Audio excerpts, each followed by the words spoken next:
Finally, a verdict has come in the case against Richard Allen, who stood accused of killing two teenagers, Libby and Abby.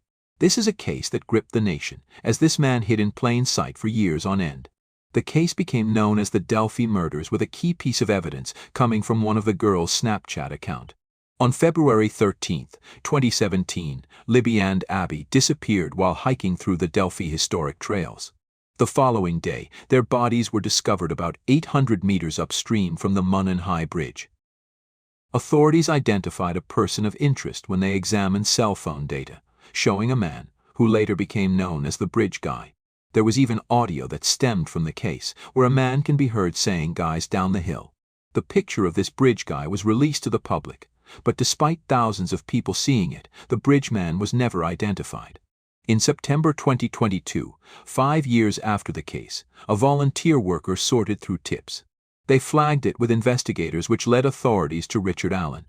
After searching his house, police found knives and firearms, including a gun that had an unspent round near the crime scene. Despite this, authorities couldn't find forensic evidence that linked him to the crime scene.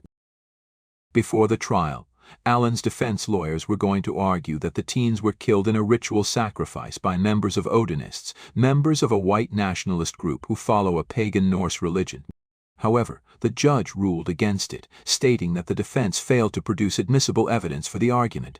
This case has so many things that don't sit right with me. In fact, I was convinced that it would result in a hung jury. How wrong we were.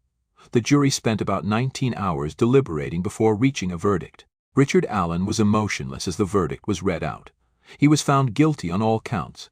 After the verdict was handed down, Richard looked back at his family.